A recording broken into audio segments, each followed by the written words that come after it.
one definition of hospitality is to make space. So friend, could you scoot over and make space at your kitchen table to share a meal? Expand your heart to make space for a new relationship. Listen instead of talking, making space for others to be understood.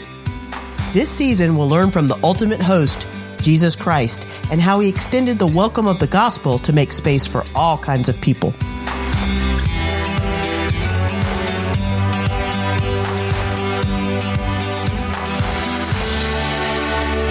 Well, we have made it to the end of this series, the Scoot Over series. It has been so much fun to chat about this, Susan. Thank you so much for going on this ride.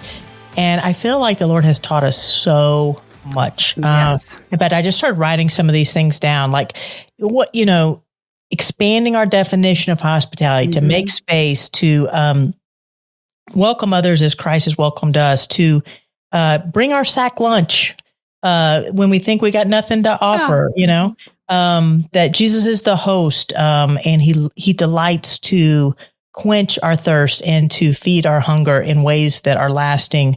We talked about evangelism and hospitality. We talked about sitting before we're serving. And, what does it look like for hospitality to be like a hospital and come alongside those people who are maybe silently suffering or externally suffering or chronically suffering.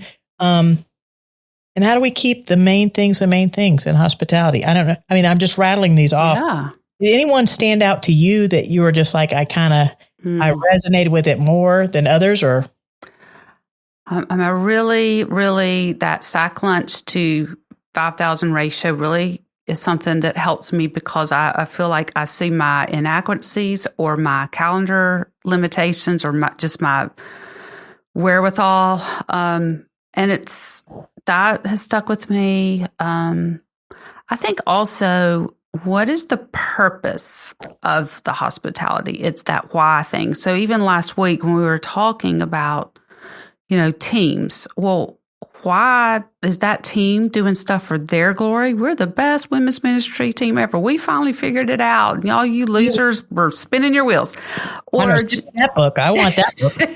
Well, it would be boring and yucky if there were a book like that. But just that, is it God's glory? Is that why I'm hospitable, or is it my glory? Whether my team, my church, my house, my cooking, my planning, my just how I can carry a conversation, or my capacity. Like, if that is where I'm kind of looking in all this hospitality, I am off track. I need to look at God can do miracles and use people like me that can't pull off stuff. And I don't have what it takes to even know what's going on in someone's life. He might even just put somebody on my heart. And I don't know why, but my husband had a friend from high school, from out of the blue, text or call him and say, I have been having you on my heart and I've been praying for you. What is going on? Oh, wow. And he was having a really bad week. And this guy, literally, they have not talked in years. But he's a Christian and he is kind enough to act on that. So anyway, that's hospitality. Yeah. Listening to what the Lord is teaching us. And again, he is our reference point. He is the host, and he is accomplishing his purposes in the context of whether the gospel classroom is a kitchen table, whether it is a front porch, having a cup of tea together, whether it's walking alongside someone in a hospital ward. It's all of this is making space and just marveling and wonder in wonder of what God is doing. And sometimes we don't see it this side of heaven, but it's the idea of being obedient, and yet it is costly. And we have come back to this over and over again. It is costly. And as Jesus is our reference point, he gives the ultimate cost. He lays down his life. And yet it is also glorious. It's costly, but glorious. And it's just this amazing, like I said, gospel classroom that he invites us to, that we continue to learn more and more and more of him. And I think it's fascinating when if you've had the sacred, holy privilege of walking alongside someone who is at the end of life. Yeah. Words are very precious. You keep you say what you need to say. You express your love, your affection. And we see in the Gospel of John, what is referred to as the upper room discourse is Jesus' last words, his last actions before he goes to the cross. And so it draws us in, John 13 through 17, before he goes to the cross. And it's like, what is Jesus talking about? What is Jesus doing? Like, if this is the end, before he's resurrected, not the end, but the end of his earthly ministry, what is he doing? What is he saying? And so I thought it might be good for us to spend some time today in what I consider to be just a mooring point for me when I think in terms of hospitality and life-giving leadership. John chapter 13, we see Jesus extending hospitality to the people that mean the most to him. So if you would read for us, that'd be great. Yeah. Now, before the feast of the Passover, when Jesus knew that his hour had come to depart out of this world to the Father, having loved his own who were in the world, he loved them to the end. During supper, when the devil had already put into the heart of Judas Iscariot, Simon's son, to betray him, Jesus, knowing that the Father had given all things into his hands, and that he had come from God and was going back to God, rose from supper. He laid aside his outer garments, and taking a towel, tied it around his waist. Then he poured water into a basin and began to wash the disciples' feet and to wipe them with the towel that was wrapped around him. He came to Simon Peter, who said to him, "Lord, do you wash my feet?" Jesus answered him, "What I'm doing you do not understand now, but afterward you will understand." Peter said to him, "You shall never wash my feet." Jesus answered him, "If I do not wash you, you have no share with me." Simon Peter said to him, "Lord, not my feet only, but also my hands and my head." Jesus said to him, "The one who is bathed does not need to wash except for his feet, but he is completely clean. And you are clean, but not every one of you." For he knew who was to betray him. That was why he said, "Not all of you are clean." When he had washed their feet and put on his outer garments and resumed his place, he said to them, "Do you understand what I have done to you? You call me teacher and Lord, and you are right, for so I am. If I then, your Lord and teacher, have washed your feet, you also ought to wash one another's feet. For I have given you an example that you also should do just as I have done for you. Truly, truly, I say to you, a servant is not greater than his master, nor is a messenger greater than the one who sent him. If you know these things, blessed are you if you do them." I'm not speaking of all of you I know whom I have chosen, but the scripture will be fulfilled. He who ate my bread has lifted his heel against me. I am telling you now, before it takes place, that when it does take place, you may believe that I am he. Truly, truly, I say to you, whoever receives the one I send receives me, and whoever receives me receives the one who sent me. And after saying these things, Jesus was troubled in his spirit and testified, "Truly, truly, I say to you, one of you will betray me." The disciples looked at one another, uncertain of whom he spoke. One of the disciples whom Jesus loved was reclining at the table at Jesus' side. So Simon Peter motioned to him to ask Jesus of whom he was speaking. So that disciple, leaning back against Jesus, said to the Lord, "Lord, who is it?" Jesus answered, "It is he to whom I will give this morsel of bread when I have dipped it." So when he had dipped the morsel, he gave it to Judas, the son of Simon Iscariot. Then after he had taken the morsel, Satan entered into him, and Jesus said to him, "What are you going to do? Do what you are going to do quickly." Now no one at the table knew why he said this to him. Some thought because Judas had the money bag. Jesus was telling him, "Buy what we need for the feast," or that he should give something to the poor. So after receiving the morsel of bread, he immediately went out in the night. And when he was gone out, Jesus said, "Now is the Son of Man glorified, and God is glorified in him. If God is glorified in him, God will also glorify him in himself and glorify him at once. Little children, yet a little while I am with you. You will seek me, and just as I said to the Jews, so now I also say to you, where I am going, you cannot come." a new commandment I give to you, that you love one another just as I have loved you. You also are to love one another. By this, all people will know that you are my disciples if you have love for one another. So Jesus sets the table. He picks up a basin. He picks up a towel. And he is sitting with sinners, betrayers, clueless. I mean, these are the people he invited to his meal. And even we see in there, they don't get it. They don't completely get what Jesus is trying to do. And he washes their dirty feet. I mean, this is a stunning picture of kneeling down, sacrificial servant leadership at the table. How does it strike you, Susan? Yeah, this was, they felt uncomfortable. They're like, what's going on? This is not the dinner they thought. Honestly, one of them should have washed feet already. Like, the teacher is the highest in the room. And, if they really were worried about protocol, they would have done it. But nobody, it was so menial. It was such what maybe a slave in that day would do.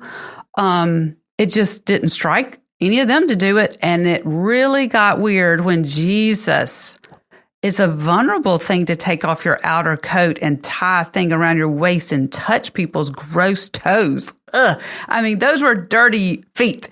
And each one of them, including Judas, each one of them, and they were uncomfortable. It's so interesting. It's like how Simon's reacting. And then they're like going, wait, somebody's going to betray you? Like, this is very weird to them. And Jesus is this. Okay, if I were about to die like he is, this would be the last thing I'd be having. I'd be just like, I need some alone time. Not let me go bathe your feet and your dirty toes and your calluses and have y'all not even get it. So I just look at Jesus like, how much love does he have to the end? He was loving and teaching and modeling. And then he said, y'all have got to do this for one another. And you can't argue with that. You just can't argue with it when Jesus does it for you. Yeah, I do. I love how this upper room discourse begins with, he loved them to the end. He loved them completely, infinitely, eternally. He loved them to the end. And then he looks to them and he says, the world is leaning in and looking, and they're going to know that you're my follower, you're my disciple, by the love that you have for one another. So we see in this passage so many different things, but just in that, just to capture that thought a little bit, the vertical and the horizontal, that Jesus is communing with his Father. He's on his way back to his Father. And yet the overflow of that is his challenge to his disciples. I am going to show you how much this love cost. Yeah. You may not comprehend it. You may not comprehend it in the moment. And here are the people that are dearest to him that even later will deny him. So when we set the table, and again, this is greater to lesser, we have people who sit around our table who may eat our bread and, and then they may say things about us and they may turn their backs on us. Yeah. And there's a cost to risking loving other people is where I'm going with this. Absolutely. Is all love, true, unconditional love is risk. Yeah. Yeah, because you're vulnerable to what they're going to respond with. Yeah. But no risk, no reward. Like if you don't put yourself out there and say, come and sit and come and let's get to know one another and let me kneel in whatever that looks like. So kneeling, ultimately this is a cleansing that Jesus is doing. And of course, we see Peter, he's like, hey, don't stop there. Just do everything, he's just shower out. Yeah. I mean, if there was ever hyperbole, or anything exaggeration, Peter's going to be, sign me up. That's my role in this world. But whatever it looks like to humble yourself, to sacrificially serve, it may be that you are, pulling out the resolve after somebody leaves because they have wiped their muddy shoes somewhere, or their kids have jumped up and down with blueberries into dining white carpet. Chairs. I don't know. Hypothetically speaking, it could happen. It could happen. We're not. We're just imagination. Just imagining that may have happened at some point. But so this kind of following Jesus is costly, but it's also glorious because we are then imaging, not perfectly by any stretch of the imagination, we are conduits of his love to other people. That's right. And that is putting on display the gospel, which is loving the alien, the stranger, the enemy, and welcoming them in. But for the love of God welcomes the people on the outside that are way over there. They're brought near, as Ephesians 2 says to us. They become part of the family, but there's a cost involved in that, and we get to participate in that, but we also get to reflect that. So love is costly. Yeah, it really is, and I think to the verses like when. I think it was probably Jesus that was telling them, I'm going to butcher this, but basically when somebody rich comes to church, you bring them to the front row. But I'm like, that's not the economy we have in God's family. We tend to be very hospitable to people who can return the favor, where I'm risking something, but I can see the payoff that could come. When you have someone who has nothing in return, they are an alien, they are an outsider, they don't fit in your culture. They're going to be more of a, have to explain everything or just awkward fit. We those people are on the low end of the list of whom to have over or to whom to sit by at church or invite to sit with your group at Bible study. And that just makes Jesus so sad because he actually went for those people first. Yeah. And he said, when you did it to the least of these, you done it unto me. Yes. That's where he was going with it. He's saying, that's where, the world, as they lean in and look, they realize, the gospel is true. Yes. The gospel is true. And so Jesus is our reference point for welcome, for hospitality, for sacrificial servant leadership. And it's fascinating to me that if you read other gospel narratives of this interchange, the Last Supper, if you read over in like Luke chapter 22, right after this, they get in an argument about who's the greatest. Those knuckleheads. I'm just like, it's a popularity contest. Well, if Jesus is going to leave, who's going to be in charge? Who's going to be the greatest? They go practical. What's the next step then? And so then Jesus looks at them and he said, it's not about so much, and this is, again, my paraphrase, and this is something we say in life-giving leadership. It's not about having a seat at the table. It's about serving at the table. He's like, it's not about reclining at the table. It's about serving at the table. He's modeling for them. It's service at the table. So it's not about positional leadership. It's about servant leadership. And I think, so part of what we do is we die to our reputation. We die to our plans, as we've been saying. We die to, what our idea of, successful hospitality is. And I can tell you, I think about this story often. We were doing a conference in Chattanooga, and we, at the end of the conference, somebody got to take the trash out. So anyway, I was trying to gather up trash, and but the pastor's wife was at the dumpster. I got outside and she was at the dumpster. Her name is Sandra. She was at the dumpster. Anyway, I get out there. Now, the funny thing about this story is, first of all, we were like, I didn't know you were going to take out the garbage. And then she looked at me and she goes, I didn't know you could take it. Then we were locked out of the building because I think she thought I was going to keep the door cracked open for us to get back in. But here's where I'm going with it is, I was able to look at her and say, this is a woman who it really cost her a lot. Yeah. On a lot of levels. Yep. Because this was at New City Fellowship in Chattanooga. They had opened the doors of their church to all the churches in the Chattanooga area. Wow. And she had set up chairs. She had welcomed people. She had been on our team. And then I meet her at the dumpster. Yeah. This is the picture of sacrificial servant leadership. That's what Sandra Smith embodies to me when I think about her. And so sometimes it surprises us what it will cost us. But I could see God's glory in that. It is how in the story I saw God's glory in the way that he used this remarkable woman in that particular. He's still using her in many, many ways, but like in that interchange that I had with her, we met each other at the dumpster. And so sometimes it is picking up the trash. Sometimes it is a wiping the floor or, setting aside our expectations. But I think in the end, it puts the gospel on display in such a way that the world says it's true. That's right. It has to be true. It has to be true if this is happening. Yeah. Yeah. We're studying 1 Samuel right now in our Bible study. And so Saul and Jonathan and David are on my mind when Jonathan and David make the covenant. And one of my commentators said, this is actually more than a picture of friendship. It's a picture of discipleship. And how Jonathan, he was older. He was like 27 years older than David, which I always think of them being the same age.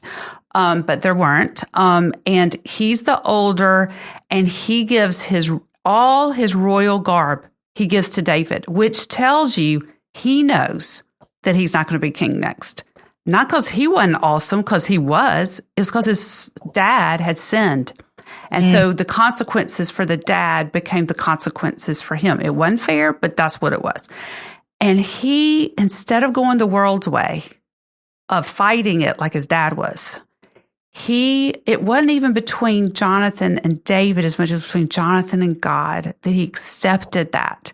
And this is not maybe what I would call hospitality, but it kind of is. It's saying, because God has given you this spot that I can see, I am saying, I agree with that. I am not going to be your competitor. I love you. I support you. I'm giving you the sign of royalty, even though that was my job from day one. And he was obviously good at it. That is a miracle. That is that kind of thinking you cannot do on your own. That has to mean God is real. And so it's another way you look at it. And of course, you see Jesus doing that and taking off his robes of righteousness to put on us. So if we're going to do what Jesus does, we need Jesus. We can't fake that. Nope. Yeah. And we've talked in previous episodes, and if you've missed any of them, you can go in the show notes and you can go back and listen to them. But your giftedness, your strength, your recipes, whatever we're talking about in hospitality can only go so far. That's right. It's not going to go the whole distance. It's not going to be investing completely in that eternal aspect. And so, what is it going to look like for us not just to say the words, let's make space, but to actually step out and trust Christ to help us make space and then look to him as our reference point for this? I love Jesus' mission statement in Mark 10:45, for even the Son of Man came not to be served, but to serve and to give his life as a ransom for many. So what would it look like? And what difference do you think it would make in like a home or, our lives or our churches if we gave our life away, to extend the welcome of the gospel? It would make it, people could feel it. You may not know what's happening, but there's a different feeling in that church, in that worship service, in that Bible study. There's a buzz. There is a feeling. I mean, that sounds real not orthodoxy, but that's true. Like their atmosphere is welcoming and like you matter. And even anyone, it doesn't matter what you've done, what your past is. It doesn't matter your sin right now. Jesus was meeting with people before they confessed. He was going there to them. And I just think supernatural things happen when that is going on. And I have an example of one I've seen lately, and I will be a little guarded in what I say because innocent people are in this story. But our church went through a very hard time. And I don't know how many women you are in churches that practice spiritual church discipline, which sounds to our ears like, oh my gosh, that is a terrible. Who thought of that idea? That means churches aren't forgiving or they make people pay a price. And really the church discipline goal is love and protection and bringing a sinner back. And so we had a person in leadership sin in a big way against our church. And he went through all the things that one does. And, he worked with the process. He didn't fight it. He confessed his sin. He made amends for his sin. But at the end of this 6-month period, he had to come to church and confess to the church. And it was very interesting seeing people deciding if they were going to come to that meeting or not. It was, I don't want to just take a pound of flesh out of him. He's been through so much. Or what about his family? And even people who are I forgive him, but do I have to talk to him? There was such a gamut of how people reacted and were harmed by his sin. But the thing that really struck me as the most hospitable thing I've ever seen is him coming in that room, and he was broken and his voice didn't sound the same. And it was emotional for everybody, no matter how you felt about him or his sin or restoration, what that would look like. And I had someone come up to me afterwards that is in the business world, and he was like, look, I've seen people do this kind of stuff all the time, but I've never seen this. How the church handled it meant God was true. That the way this man would even come and wanted to come to church to confess, even though it was very hard for him to do, that meant the gospel is true. Mm-hmm. And then you're a part of a place that will keep you safe and not let you stray to sin, because they will come to you. They will do what the Matthew 18 stuff. And then you also see a place where someone has really messed up, can come and confess. Now, that doesn't mean we're all going to be like we were before, because you can forgive. You can be divorced from a husband and forgive him, but you don't have to go live with them anymore, that kind of thing. But man, that was whoa, God is really, really true. And that, I would say that's better than any document to an agnostic I've ever read. Not that I've read any, but you know what I'm saying. Yeah. Well, I mean, the gospel is the ultimate show and tell. And so we talk a lot about it. We talk, especially in our churches, which is good. But when we're able to show it, and sometimes it's not even that words are spoken, but just, as you said, the welcome of the gospel for whom?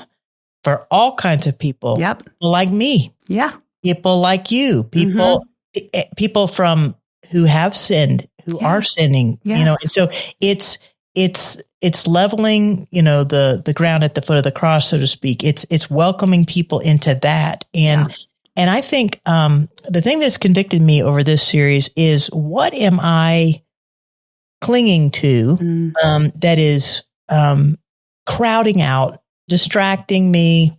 In other words, if I'm holding something close here, I'm going to have to actually physically surrender that to make space for other people. And there are lots of things in my own heart that I am clinging to more than I'm clinging to Christ in this call to extend the welcome of the gospel. I absolutely cling to my comfort. I absolutely cling to my expectations. I cling to uncomfortable, not wanting to be, have to extend grace in certain situations, right?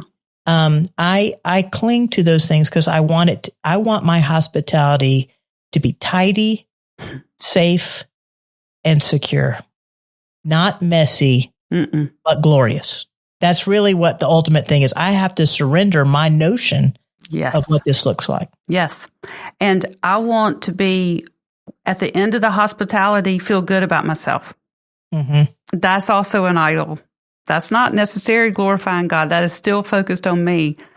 That was a success, or, ooh, that worked. I'm glad when it works because I see God at work. But if it has to look like a check or a pat on the back, I need to realign myself. But I just think the thing about hospitality is, if you feel ugly, if you feel ashamed, if you feel unlovable, this kind of gospel hospitality pushes against that. And that's the thing is with churches, a lot of churches, it feels like you've got to be good to belong here. And I feel like with women especially, we give that kind of aura a little bit because we don't share we don't share below a certain line of sanitized. Yeah. Sanitized. We are putting on our clean clothes to go to church and not getting vulnerable with anybody. And I'm not saying we throw up our dirty clothes up on the line at church or in small groups, but are you real? Are you just honestly a sinner saved by grace? And people can know that about you. That communicates anyone can belong here. That's right. There's space for one more, right? And so I don't know about you, but perhaps something has struck a chord in your heart.